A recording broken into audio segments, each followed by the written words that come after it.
They sent one message. It said, "We declare war on humanity." People watched. Some laughed. Some did not know what to feel. The message arrived on a Tuesday. It did not knock. It did not whisper. It broke into every screen and speaker at once. A silver symbol slid across the top of the airwaves like a coin dropping into an empty bowl.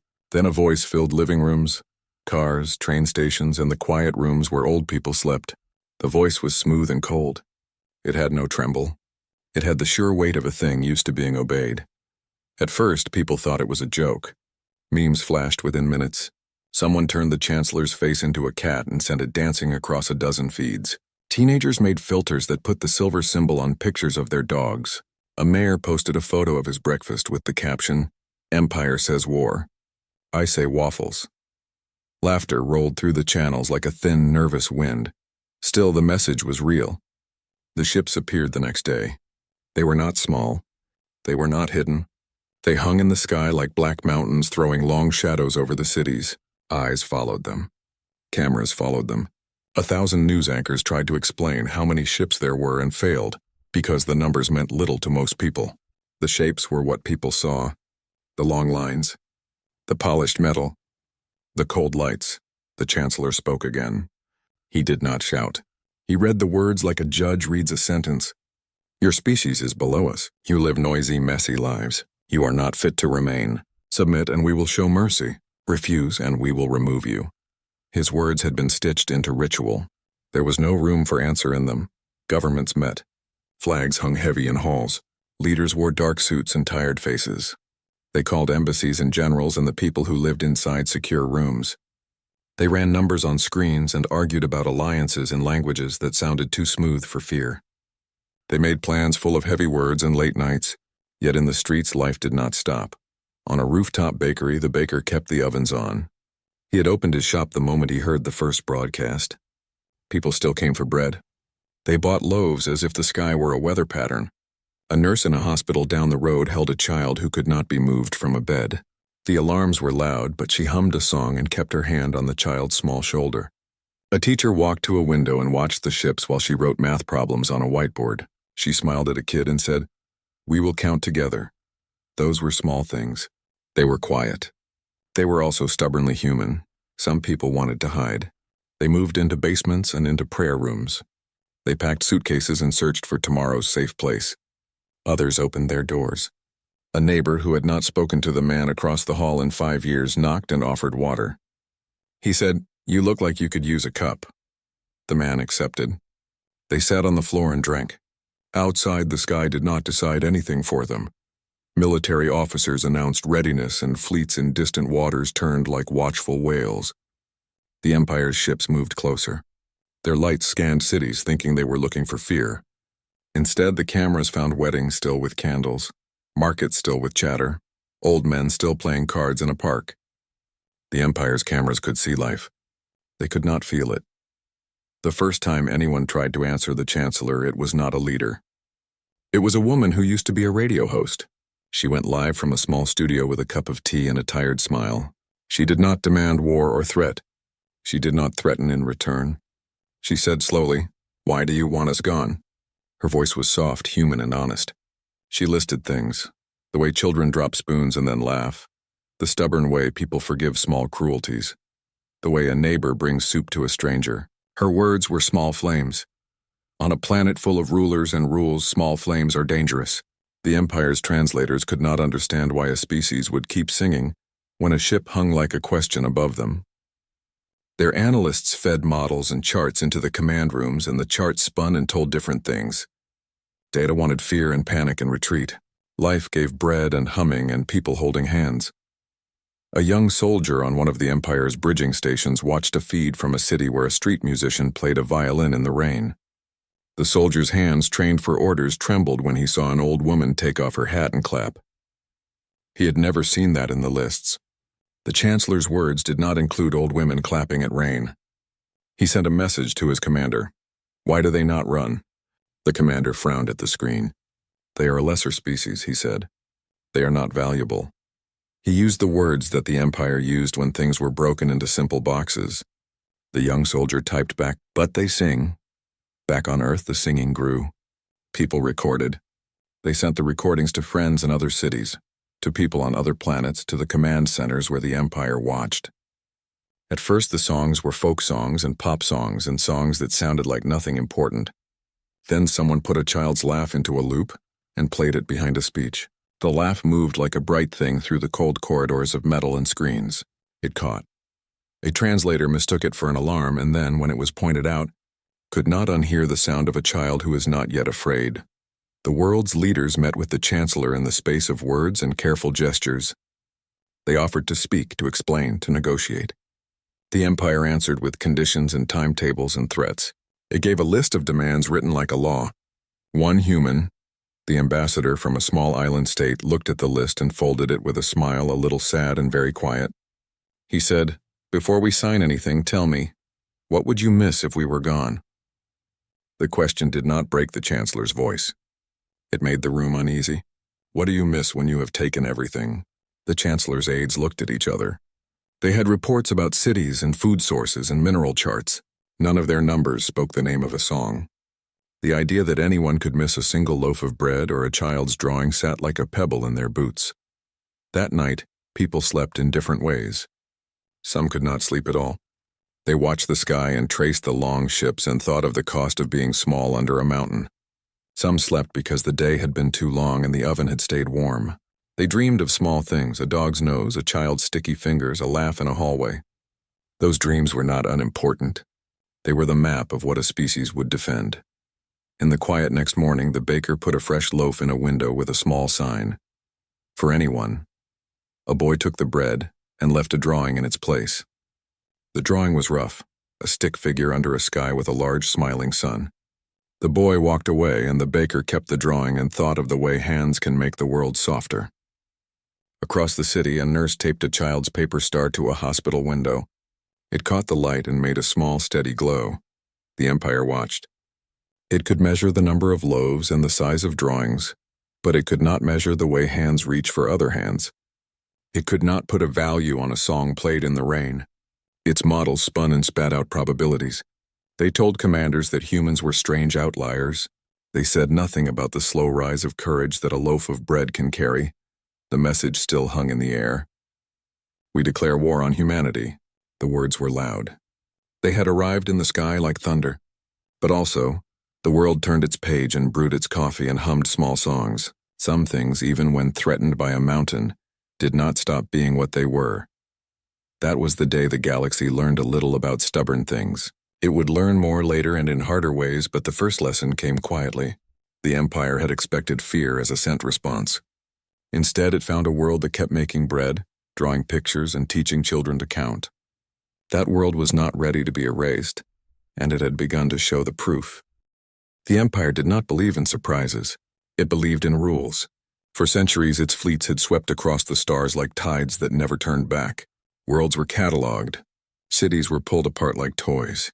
Populations were moved or erased. Every species that resisted did so for a week, maybe a month before their skies burned. So when humanity left, the Empire thought it was a delay. A nervous tick. The models predicted panic soon enough. Fear always came, they said, like water through cracks. It was only a matter of time. Ships moved closer. They blotted out the night in great arcs. From deserts, mountains, and oceans, people watched them hang like silent moons. The Empire called them peace fleets. To Earth, they looked like teeth. The Chancellor made his second broadcast. His face filled the screens again, pale and sharp as glass. "You are insects," he said. "You carry no weight in the ledger of the stars. You are loud. You are fragile. You are temporary. Sign away your planet or lose it." He ended the message with silence. No music, no echo. Just a blank screen, the way a door slams. The reaction was split. Some people cursed at their screens. Some broke into tears. Some recorded sarcastic videos, mocking his accent or replaying his words over silly dance clips. One grandmother in Mumbai simply turned the television off, sighed and said, "Too much drama," before returning to her cooking. The Empire's analysts were baffled. Resistance had many faces, terror, hate, or anger. But mockery was dangerous. It ate at the image of power. Already the galaxy whispered, "What if humans are not afraid?" Inside their command halls, admirals reviewed numbers. Humanity had weapons, yes, but nothing compared to the fleets. Their missiles could barely scratch the armor. Their shields were crude, their stations small. A direct fight was laughable. So why, one admiral asked, were they smiling? Back on Earth, leaders met in secret rooms. Plans filled the walls. Defense lines, emergency shelters, nuclear contingencies. Generals spoke with iron voices. But in the pauses, when the maps were folded away, they admitted one thing quietly. No plan could stop everything. Humanity's strength was not in machines. It was in meaning, and meaning was already rising. A farmer in Kansas live-streamed himself working the field with the Empire's ships behind him, massive shadows over his land. "They're watching me plow," he joked. Millions tuned in. His smile became a meme. A fisherman in Lagos held up a net of wriggling fish and shouted, "Still ours," before tossing them back into the sea. The video spread through feeds faster than the Chancellor's threats. These were not official responses. They were not speeches or decrees. They were ordinary lives carried on like stubborn roots breaking stone. The Empire misread it. They thought humans were stalling. "They will crack," the Chancellor told his council. "They always crack. Their laughter is a mask." He gave the order for a demonstration. The first strike came without warning. A mining colony on the moon of Europa was chosen. The Empire's weapons hummed like distant thunder, then sliced down in beams of light. In one instant, the colony vanished. No flames, no rubble, just dust where people had lived and worked. News of it reached Earth in minutes. Screens showed the empty crater. Names of the dead scrolled. For a moment, silence fell across the world. Even the memes stopped, but only for a moment. A mother who lost her son there lit a candle in her window. She said nothing. She only left the flame burning through the night. Neighbors saw it and lit their own candles. Soon entire streets glowed with small flames. Pictures of the light spread like fire through the net. Cities joined in, from New York to Nairobi, from tiny villages to mountain towns. Night after night, the candles burned. The Empire's cameras watched. Their analysts said, "This is weakness." They mourn instead of fighting. But another voice, a younger one, disagreed. "No," he said. "They are not hiding their grief. They are showing it, and that makes it stronger." The Chancellor dismissed him. He could not see how grief could be power. On Earth, the candles became a message: we are here. We remember. Next came the voices. At first, a few musicians gathered in public squares and played violins, guitars, drums. Then whole cities joined. People sang in languages the Empire could not translate, songs older than history. Even in shelters, families hummed lullabies. A chorus rose from the planet itself. Broadcasts leaked into the Empire's networks. Soldiers heard the songs while sitting at consoles. Some laughed nervously. Others fell quiet. A melody caught in one admiral's head and would not leave. It was strange. The Empire had erased many species, but none had sung to them. None had dared to fill the silence with beauty, and still the humans smiled. Not with arrogance, not with madness, but with a stubborn calm. It was as if they were saying, "You cannot scare us into forgetting who we are." The Empire had expected fear. They had expected submission. Instead, they were met with songs, with bread still baked, with candles still lit. And though the fleets were vast, something small and dangerous began to spread: doubt. The Empire expected surrender papers. They expected signatures on digital lines followed by bowed heads and empty cities. They expected the story to end the same way it had ended 100 times before. But humanity did not write surrender. Humanity wrote questions. The first official reply came from a small hall in Geneva. A human envoy wearing a simple black suit sat in front of cameras. His voice was calm, almost casual. "We hear your words," he said. "We understand your threat.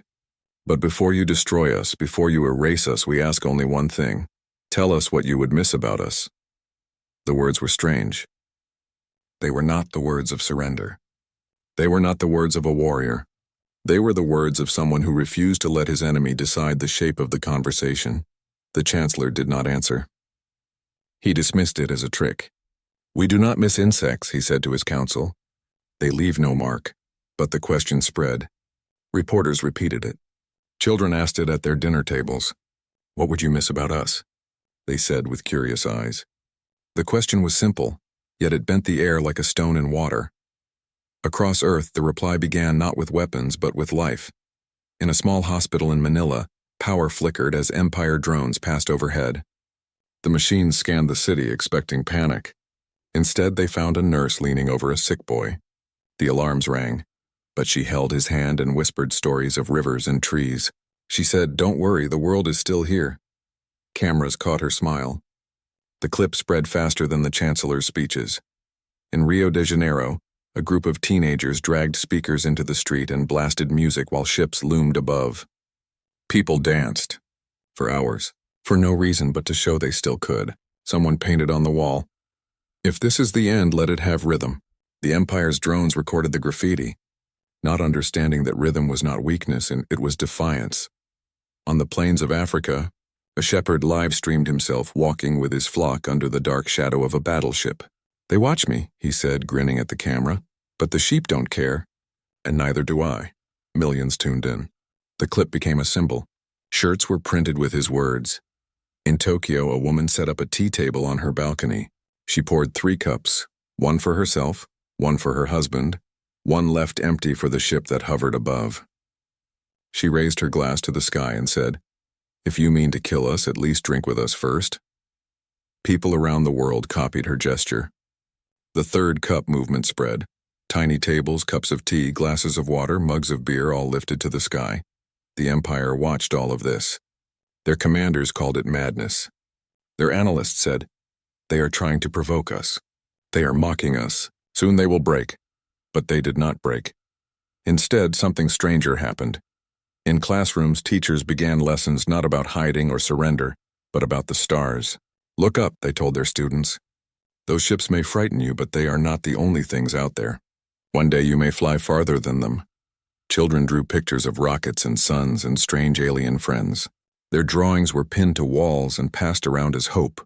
In churches, temples, mosques, and quiet rooms where people prayed in their own ways, candles burned. People prayed not for destruction, not for revenge, but for courage. A rabbi said, "We pray because fear wants silence. Prayer is noise that says we are still here." The noise carried. In markets, vendors still shouted about fresh fruit and good bread. Shoppers haggled. Laughter echoed between stalls. The Empire's ships hovered, yet life went on, and the footage, beamed across galaxies, showed something the Empire had never faced before. A species that refused to pause its heartbeat for fear. It confused them. One admiral in the Empire's fleet slammed his fist on a table. "They mock us with their laughter," he barked. His crew nodded. They wanted easy victory. They wanted humans to cry, to beg. But one young officer, quiet at his console, whispered, "Maybe it is not mockery. Maybe it is courage." The admiral silenced him with a glare, but the seed of doubt had been planted. Meanwhile, Earth's people began to speak with one voice, though not through governments. They spoke through stories, through acts, videos, paintings, songs, small kindnesses. A girl in London gave her only coat to a stranger shivering in the cold. Someone filmed it. The clip spread. The title read, "This is what they want to erase." A man in Cairo stood on a rooftop and unfurled a banner made of old sheets. Painted on it, in letters bright red, were the words, "We are human. We remember." The banner flapped in the wind, visible even to the Empire's scanning eyes. And then in the hills of Italy, an old farmer walked to the edge of his vineyard. He held a loaf of bread in one hand and a glass of water in the other. He placed them on a table under the open sky, pointed at the hovering ships and said, "If you want to take our world, you must take this too." His voice was soft, his face wrinkled with years, but the gesture was clear. The clip was translated into 100 languages.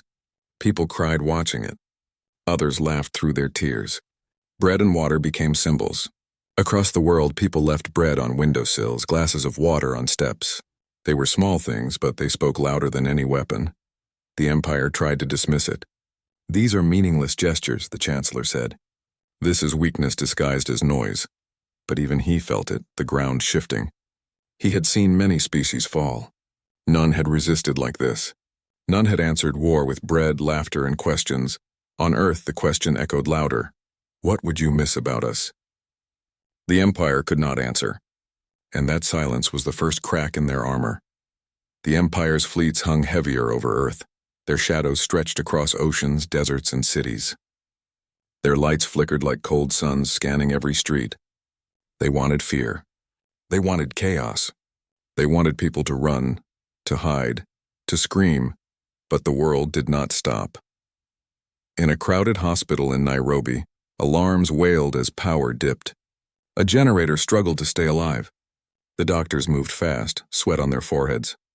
But in one small ward, a nurse sat beside a child too weak to stand. The boy's eyes were wide with fear. The nurse reached out and took his hand. "It's all right," she whispered. "The sky may be loud, but we are still here." She began to hum a lullaby. Her voice was quiet, shaky, but it carried. Other nurses heard it, and soon more voices joined. Machines beeped, alarms rang, but the song filled the ward. Someone recorded it. Millions watched. And millions cried. On a street in Mexico City, a baker kept his shop open. His ovens glowed red, his shelves filled with fresh bread. Outside, sirens called people to shelters, but still a line formed at his door. Customers came, not because they were hungry, but because they wanted something warm in their hands. The baker smiled as he handed out loaves. "Eat," he said. "If the sky falls, at least you'll taste something good." His bread became more than food. It became proof that fear could not stop fire, flour, and water from becoming life. In Berlin, trains still ran.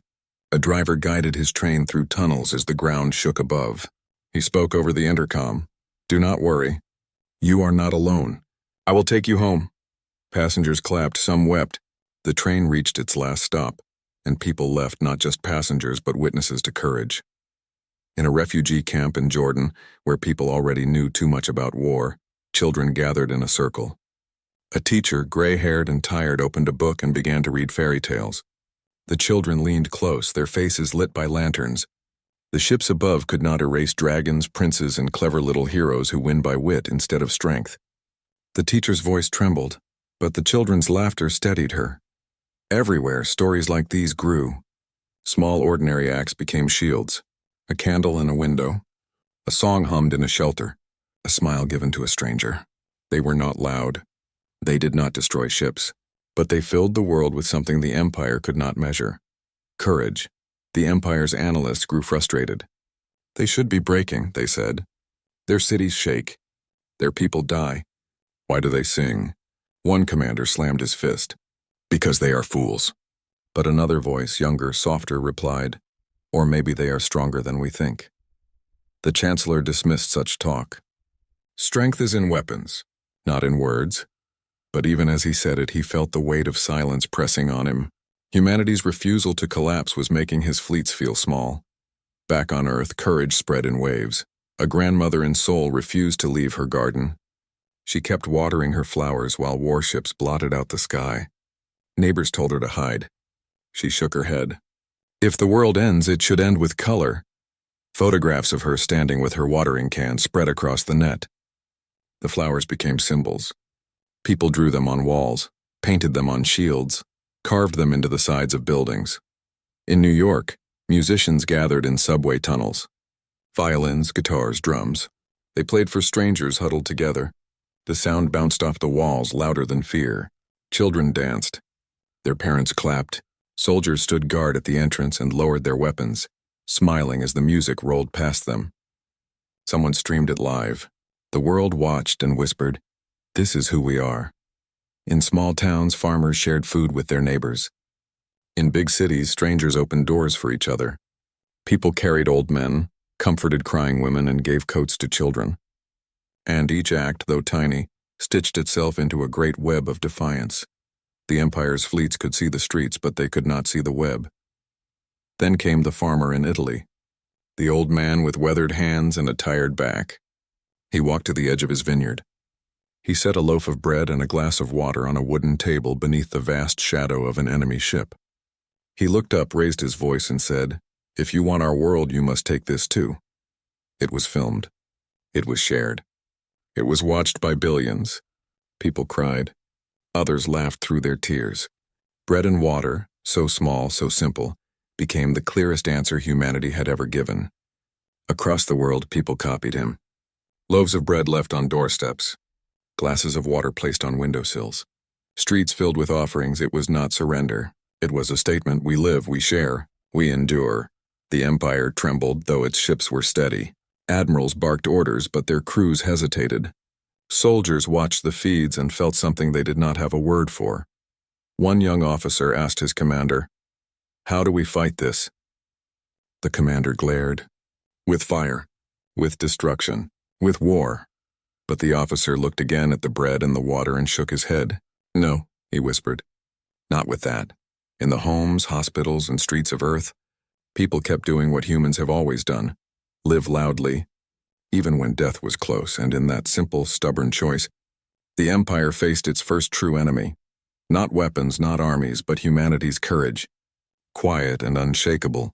The farmer's words were simple. "If you want our world, you must take this too. Bread and water. Two ordinary things. Two fragile things. Yet somehow they carried more weight than missiles or armies."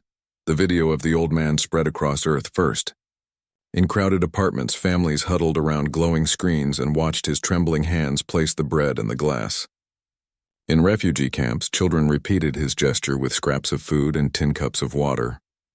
In cities, cafes left bread on their counters for free, with handwritten signs, "For anyone." Soon the bread and water became more than symbols. They became a question, the same question the envoy had asked in Geneva. "What would you miss about us?" The Empire's broadcast continued. The Chancellor mocked the gesture. "Bread is nothing," he declared. "Water is everywhere. They think these trinkets will save them. They are fools clinging to crumbs."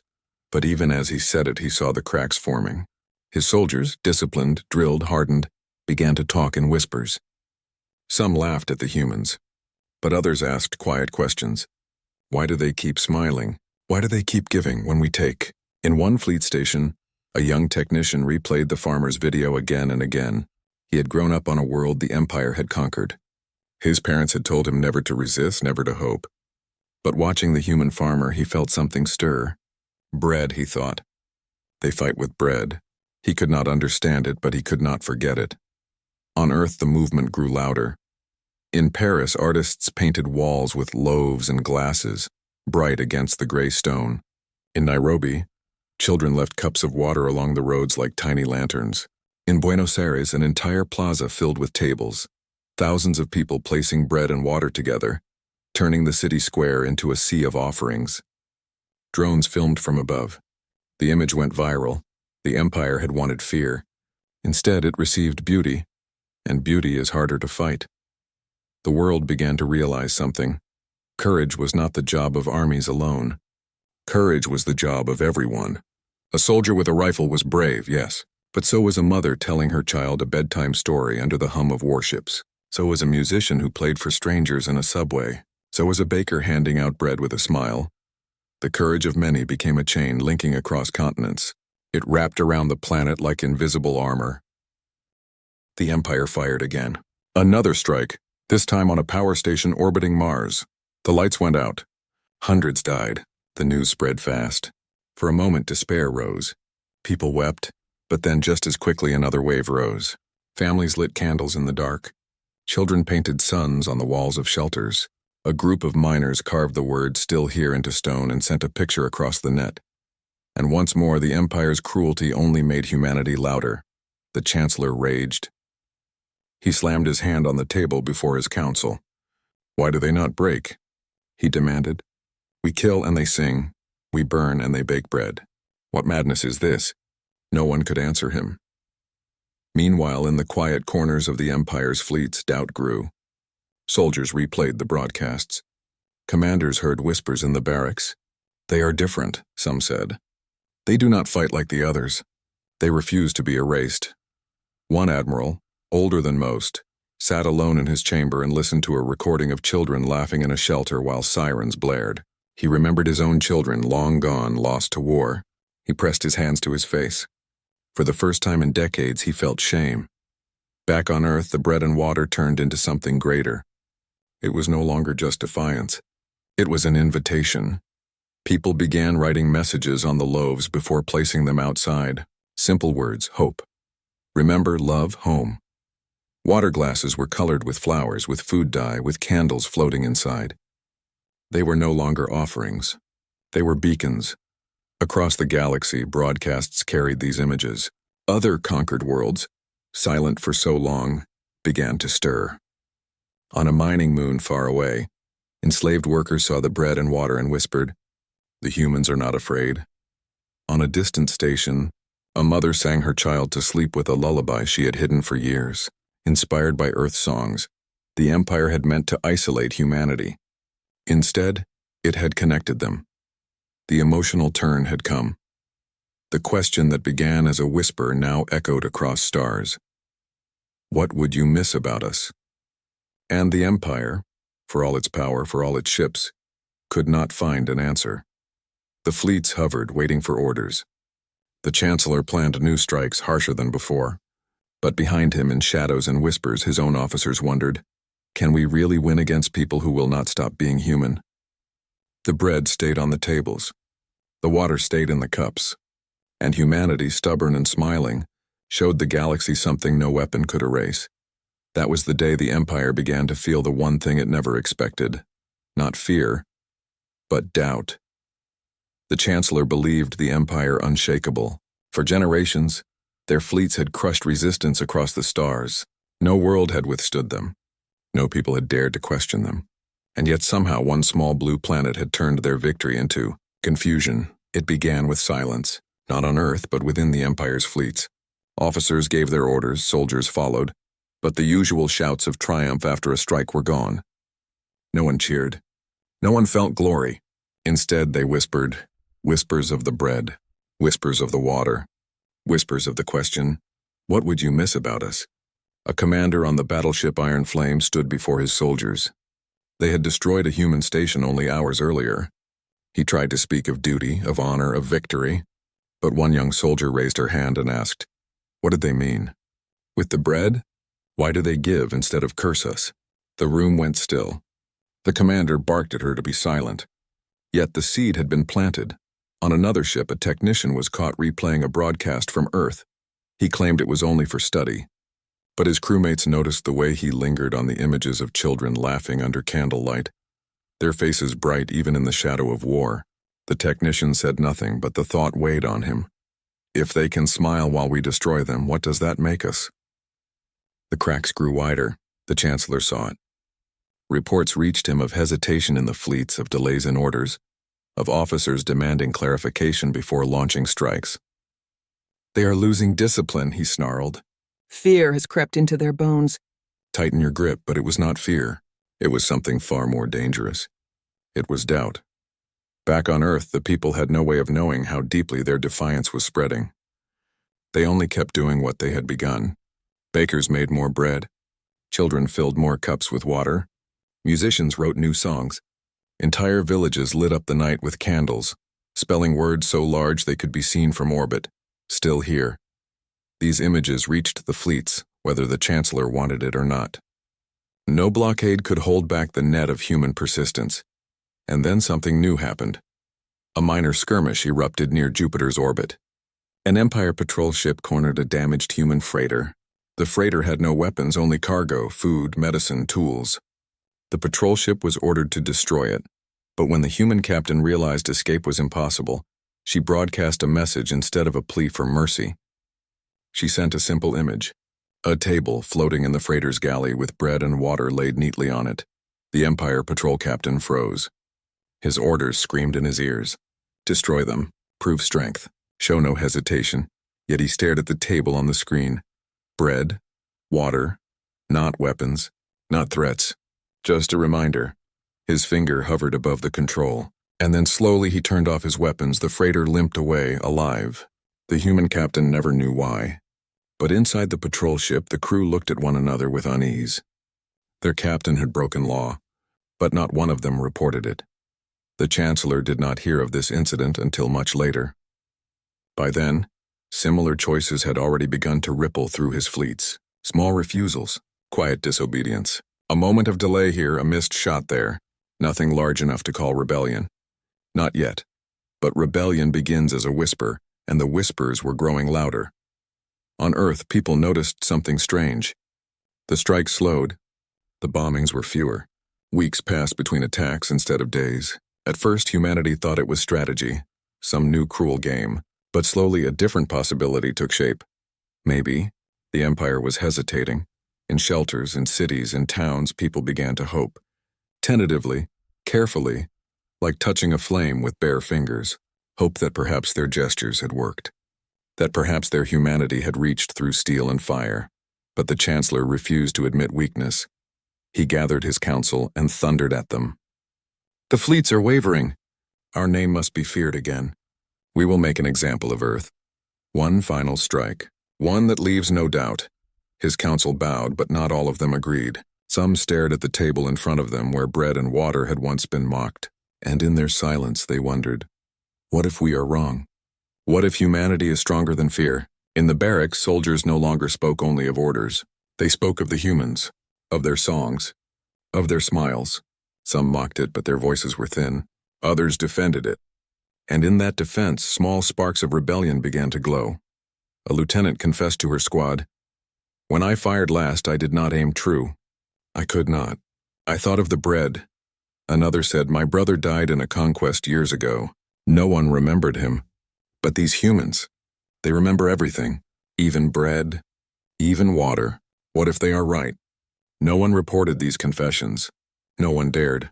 The Empire's greatest weapon was fear, and now fear was failing. The Chancellor stood before his people in a grand broadcast. His voice thundered across stars.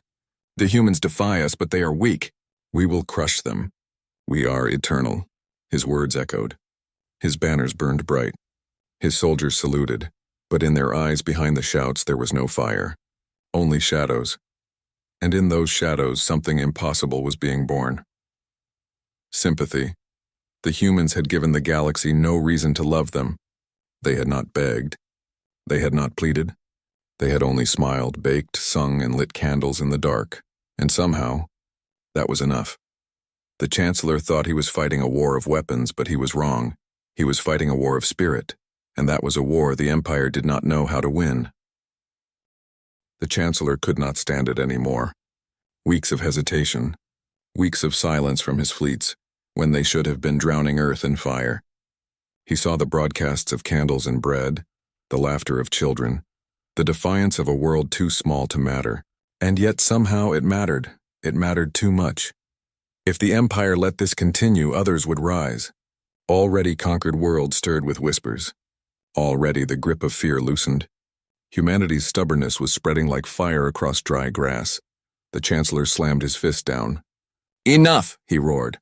One strike, one blow so crushing that no one, human or otherwise, will ever dare defy us again. His council bowed. None argued aloud, but in their silence doubt festered. The plan was made. A fleet, the largest ever gathered, would descend upon Earth. Thousands of ships. Bombers, dreadnoughts, carriers. The sky would burn. The seas would boil. The planet would be ash and the Empire's name would shine brighter than ever. At least that was the plan. The people of Earth knew something was coming. Even before the fleets appeared, they could feel it. Rumors whispered through shelters and streets. The Empire is preparing something worse. The Chancellor will not stop until he erases us, yet even then they did not break. Instead, they prepared in their own way. In New York, families painted bread on the walls of buildings bright against the gray. In Delhi, rivers of floating candles drifted downstream, their light stretching into the night. In Cape Town, thousands gathered on the coast holding hands, facing the sea as if daring the horizon itself to bring war. Earth had no shield strong enough to stop what was coming.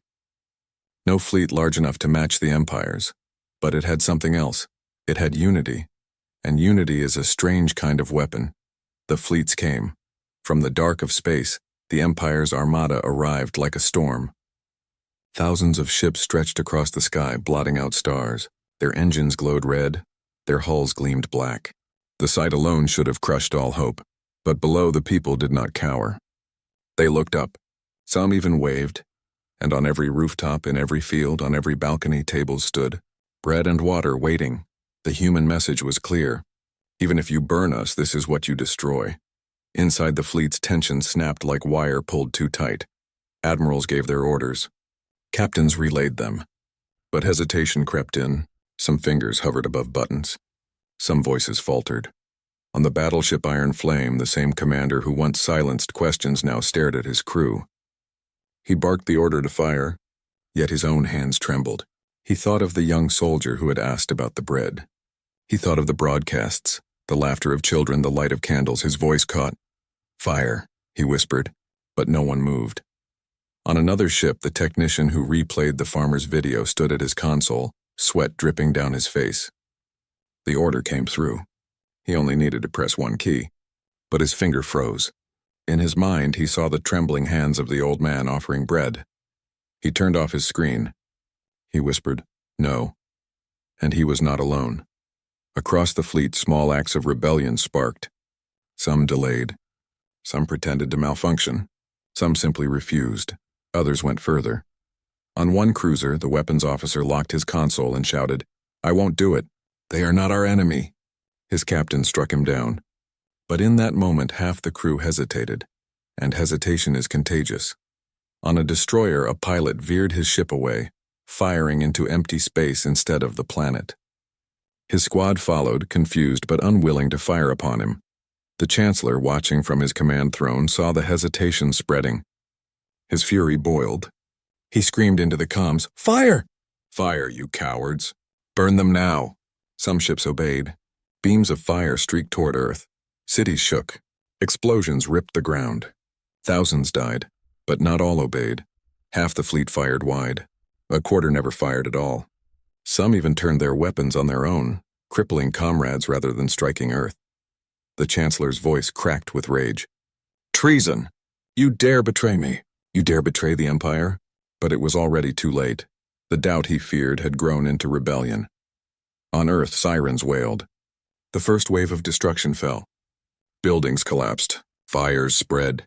The people huddled together. And yet, even through smoke and ash, they held to their strange defiance. In one shattered city, a group of survivors dragged a table into the street. They placed bread on it, though it was burned. They poured water into a cracked glass. They lifted it high so that the orbiting fleets could see. The broadcast reached space. Soldiers watched. Commanders watched.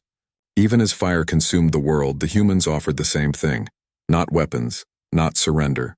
Bread, water, humanity, and more crews faltered. More captains hesitated. The Chancellor screamed louder. But the louder he screamed, the less his fleets obeyed, because his soldiers were beginning to see a truth that frightened them more than their leader.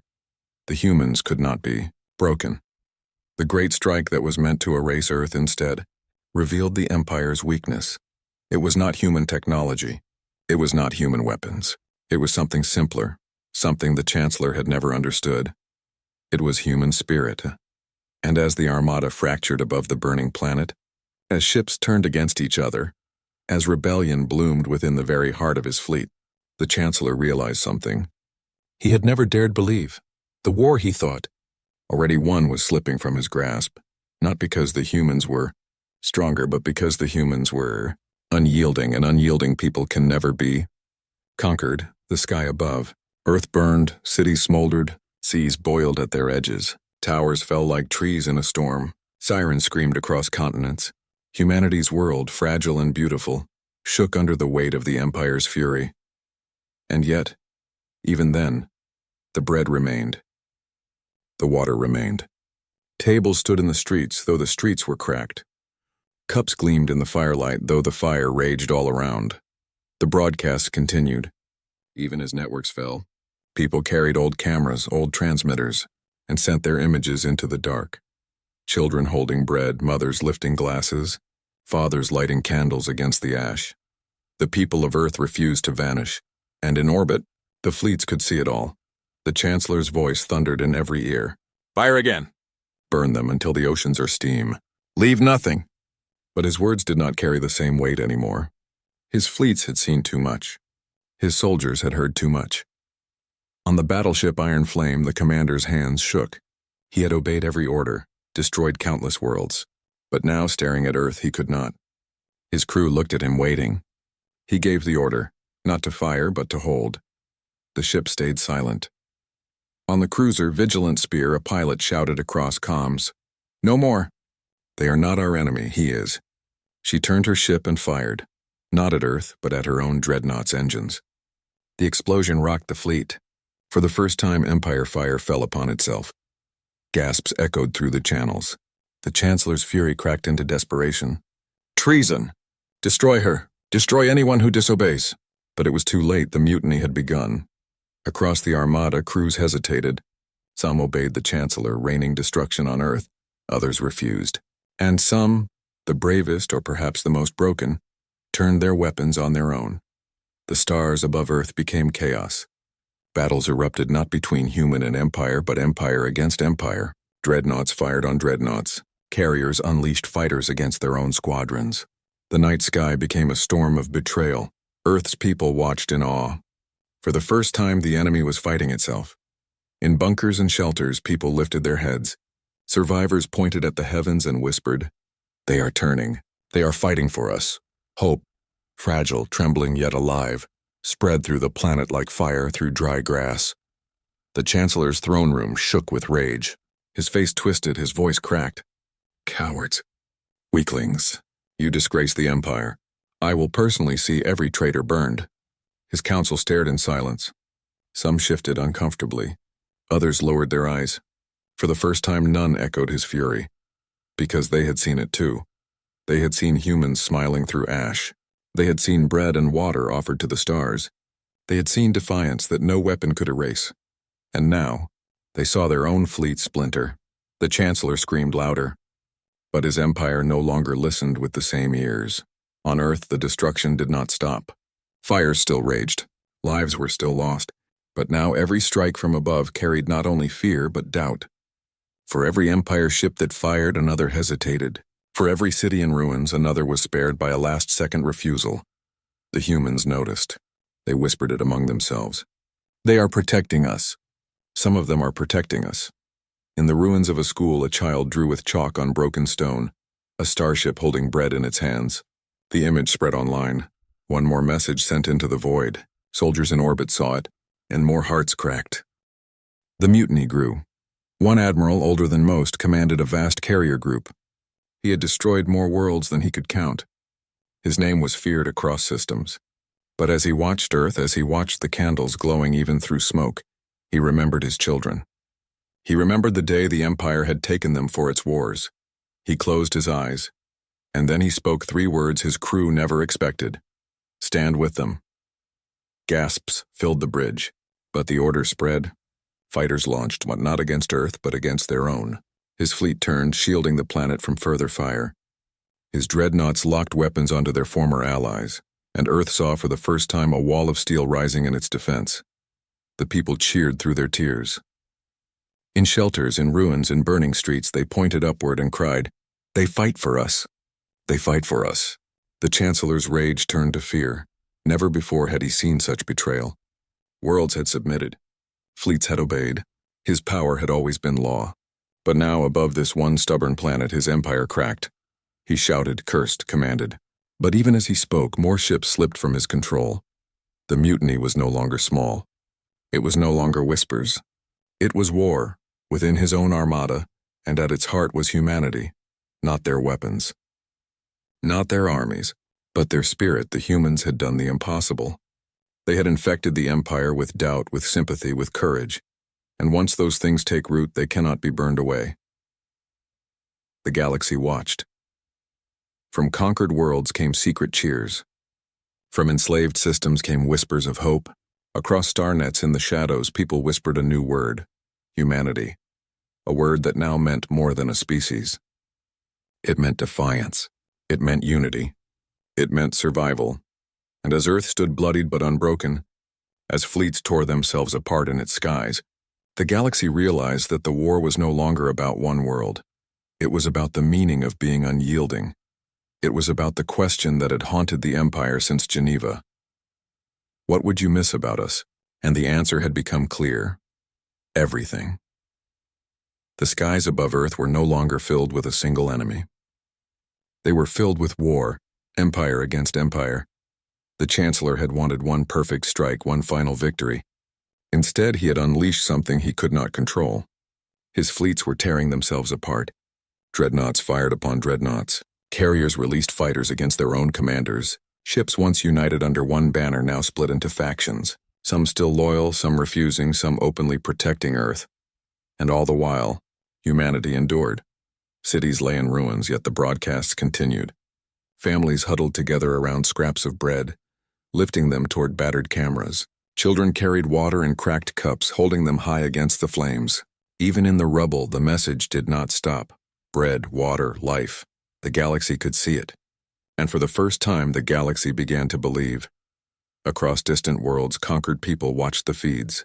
On a mining moon where workers had been silent for centuries, a single man set down his tool and whispered, "They will not bow. Neither will we." Others around him heard, and they too put down their tools. On a desert planet once stripped by the Empire, women gathered in secret and lit candles, just as the humans had done. Their children asked, What does it mean?" The mothers answered, "It means we are not alone anymore." The rebellion was no longer Earth's, it was everyone's, but the Chancellor would not accept it. His voice roared across comms. "You are weak. You are traitors. You dare betray centuries of conquest for these creatures." He struck down his own officers for hesitation. He ordered loyal fleets to annihilate the mutineers. The skies above Earth became a second war, one not between worlds, but within the very heart of the Empire, and still, Earth endured. On the battleship Iron Flame, the commander who had once silenced his soldiers now found himself silenced. His crew had turned from him. They would not fire. They would not obey. He sat in his chair, powerless as his own soldiers lowered their weapons. For the first time in his life, he felt small. On the carrier that had turned to defend Earth, the Admiral stood tall. "Protect them," he ordered. "Protect this world." His voice carried steady like iron wrapped in mercy. And his fleet obeyed, forming a wall around Earth. For every Empire ship that still obeyed the Chancellor, another now stood against him. The people of Earth began to rise from the rubble. In the streets of Tokyo, survivors pulled a piano into the open and played, their music echoing through ash-filled air. In Lagos, families shared their last loaves of bread with strangers, refusing to let hunger break them. In Rio, children painted stars on the ruins of walls, stars brighter than the fire above. Every act was small. But together, they built something larger than any weapon. They built hope. And hope is heavier than steel. The Chancellor raged in his palace, surrounded by trembling advisors. He demanded obedience, demanded destruction, demanded silence. But outside his chamber, whispers spread. Perhaps the humans are right. Perhaps we cannot win this war. Perhaps the Empire is ending. He silenced the whispers with fear, but fear was no longer enough. In orbit, the battle reached a breaking point. A massive dreadnought, loyal to the Chancellor, aimed its weapons at Earth's surface. The power it carried could shatter an entire continent. Humanity braced itself. But before the dreadnought could fire, another ship, one of the mutineers, rammed it head-on. The explosion lit the night sky like a second sun. Both ships were destroyed, thousands lost. Yet the act saved Earth. The broadcast of the explosion reached every corner of the galaxy. The image of one Empire ship sacrificing itself for humanity spread faster than the Chancellor's fury, and the meaning was clear. The Empire was no longer one. In bunkers across Earth, survivors wept. Not from despair, but from awe. "They fight for us," one mother whispered to her child. Even their own turn against him for us, the child asked, "Why?" And the mother answered, "Because we did not stop being human." The Chancellor saw the tide turning. For the first time in his long rule, he felt something alien, something cold. He felt fear, not of humanity's weapons, not of their armies, but of their example. If one small world could defy him and survive, what would stop the rest of the galaxy from rising? He saw the future clearly. His fleets crumbling, his people rebelling, his empire built on fear burning from within, and at the center of it all, bread and water on a table. Above Earth, the battle raged on. Ships burned. Fleets split. Humanity endured. And across the stars, voices rose. Quiet at first, but growing louder. Voices of worlds once conquered. Voices of people once silenced. They spoke a single word. Humanity. It was no longer just the name of a species. It was a banner, a promise, a call to rise. And as the Chancellor watched his empire fracture, as Earth stood bloodied but alive, He realized the war was already lost, not because humanity had greater strength, but because humanity had given the galaxy something he could never destroy: hope. The Chancellor's palace was built to intimidate. Its black walls rose like mountains, sharp and cruel, meant to remind all who entered that power lived here. For centuries it had worked. But now, even in that fortress, cracks began to show. Reports flooded his hall. Entire fleets refuse orders. Worlds are rising in open rebellion. Even your admirals question your command. He silenced the messengers with violence. Yet the truth remained. His empire, his creation, was collapsing, and it had all begun with a single world: Earth. Above that blue planet, the war finally slowed. The sky was filled with wreckage, burning ships drifting like broken stars, silence broken only by the crackle of dying comms. But Earth lived. The cities were scarred, the oceans poisoned with ash, yet life still walked its streets. Humanity had not fallen. Humanity had not surrendered. And in the silence, the galaxy realized something. If Earth could survive the Empire's fury, then no one had to kneel again. The Chancellor stood before his council, his robes torn, his crown of command tilted. He slammed his fist on the table. "They are weak," he shouted. "One world cannot defeat me. They cannot defeat the Empire." But his words echoed in a chamber where even his counselors no longer bowed. Their eyes shifted, quiet but firm. For the first time, they did not fear him. One of them whispered, "They already have." On Earth, survivors gathered in a ruined square. Soldiers, engineers, farmers, children, all scarred, all weary, all still standing. They placed bread on cracked stone tables, water in chipped cups. This was their victory parade. Not of weapons, not of armies, but of endurance. Around them, cameras still broadcast. Across the stars, countless species watched the sight of a broken people smiling through pain. The message was simple: we are still here. The Chancellor tried one last desperate strike. He sent loyal fleets, smaller now, to crush the rebellion before it spread further. But when those fleets reached their targets, they did not fire. Instead, they turned their guns on his remaining strongholds. World after world slipped from his control. The iron grip of his empire became sand between his fingers. The Chancellor screamed at his generals, but they were gone. Screamed at his admirals, but they no longer listened. Screamed at his people, but they had found a new voice: humanity's. In the final days, the Chancellor sat alone in his great throne room. The galaxy he once ruled slipped away. The fleets he had commanded were now scattered, fractured, many flying the human banner of bread and water. He had wanted to make Earth an example. He had wanted to show that no one could resist. Instead, he had made them immortal. Far away on Earth itself, survivors rebuilt. Slowly, painfully, children planted seeds in soil blackened by fire. Elders repaired homes with stone and steel. Families lifted their heads to the stars, no longer afraid of the shadows above. For the first time in history, humanity looked at the galaxy not with fear, but with a promise. We will endure, so will you. On distant planets, rebellions carried that promise. The miners who had put down their tools now raised them as weapons, not for conquest, but for freedom. The desert women who had lit candles now lit fires of resistance. Everywhere, the galaxy repeated Earth's message: bread, water, life. The Chancellor's empire, built on fear, could not stand against it. And so it ended not with a grand battle, not with Earth building a superweapon, but with something far simpler: a single world standing unbroken, a people who refused to bow, a smile in the face of despair. The Chancellor's empire was gone. Humanity remained. In the ruins of New York, a little girl lifted a crust of bread toward the sky. Her parents recorded it, the camera cracked but still working. That image spread once more across the galaxy. The child smiled, and the galaxy smiled with her. The war that had begun with fire and fear ended with silence and hope. Humanity had shown the galaxy something greater than strength. They had shown that no matter the empire, no matter the tyrant, no matter the darkness, life endures, and in that endurance, life finds freedom. And so the galaxy learned what the Chancellor never could. You cannot break a people who choose to stand. You cannot silence a world that refuses to bow. And when humanity smiles, even through pain, the galaxy will follow. If you want more tales of humanity's unbreakable spirit, don't forget to like, share, and subscribe. The next story might be even greater.